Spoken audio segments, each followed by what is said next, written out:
ఒకప్పుడు ఒక రాజ్యం ఉండేది.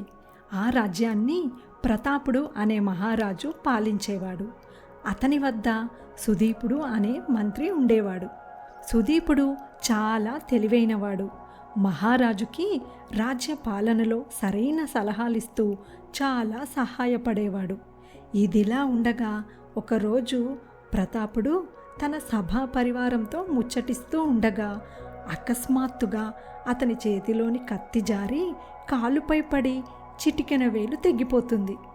అక్కడున్న వారందరూ ఆందోళన పడుతుండగా సుదీపుడు మాత్రం, కంగారు పడకండి మహారాజా, ఏది జరిగినా అంతా మన మంచికే అని అంటాడు.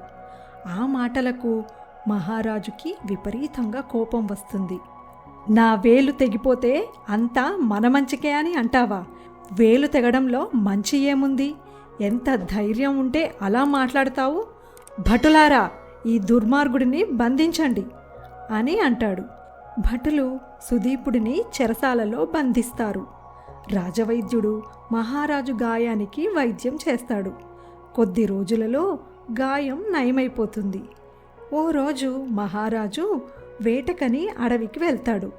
వేటలో పడి చుట్టూ పట్టించుకోకుండా సైనికులను వదిలి దారి తప్పి వెళ్ళిపోతాడు.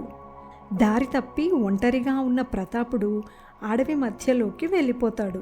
అప్పుడు హఠాత్తుగా కొందరు అడవి మనుషులు వచ్చి ప్రతాపుడిని బంధించి తీసుకెళ్తారు. వారు తమ నాయకుడి వద్ద ప్రతాపుడిని నిలబెడతారు. నన్నెందుకు బంధించారు అని ప్రతాపుడు నాయకుడిని అడుగుతాడు. నిన్ను మా దేవతకు బలి ఇస్తాం అని నాయకుడు అంటాడు. నన్నెలా బలి ఇస్తారు? నేను ఈ దేశ మహారాజుని, మర్యాదగా నన్ను వదిలిపెట్టండి అని అంటాడు ప్రతాపుడు. మీ రాజ్యంలో ఉండే ప్రజలకి మీరు మహారాజు కావచ్చు, కానీ అడవిలో ఉండే మాకు కాదు అని అంటాడు నాయకుడు. మహారాజుని బలి ఇవ్వడానికి సర్వం సిద్ధం చేస్తుండగా, ఆగండి, ఈ వ్యక్తి బలికి పనికిరాడు, ఇతని కాలికి ఒక వేలు లేదు, అంగవికలాంగులు బలికి పనికిరారు అని ప్రతాపుడిని వదిలేస్తాడు నాయకుడు. అక్కడి నుండి బయలుదేరి తన సైనికులను కలుసుకొని తిరిగి రాజమందిరం చేరుకుంటాడు ప్రతాపుడు.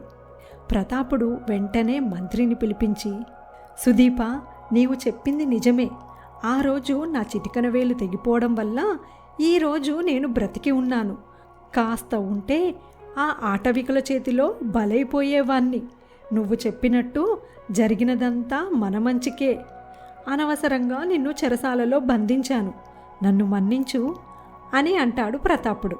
విచారించకండి మహారాజా, నన్ను చెరసాలలో పెట్టడం కూడా మన మంచికే అని అంటాడు సుదీపుడు. అదెలా సుదీపా అని అంటాడు ప్రతాపుడు. మహారాజా, నన్ను మీరు చెరసాలలో బంధించి ఉండకపోతే నేను కూడా మీతో పాటు వేటకు వచ్చి ఉండేవాణ్ణి. మీ వెన్నంటే ఉండే నేను మీతో పాటు ఆటవికులకు కూడా నేను చిక్కేవాణ్ణి. మీకు ఒక వేలు లేదని వదిలేసిన వారు అన్ని అవయవాలు ఉన్నా నన్ను ఖచ్చితంగా బలి ఇచ్చేవారు. కాబట్టి చెరసాలలో మీరు నన్ను బంధించడం వల్ల ఈరోజు నేను క్షేమంగా ఉన్నాను. అందుకే ఏది జరిగినా మన మంచికే మహారాజా అని అంటాడు సుదీపుడు. సుదీపుడి మాటలకి సంతోషపడిన మహారాజు సుదీపుడికి 1000 బంగారు నాణాలు బహుమానంగా ఇస్తాడు.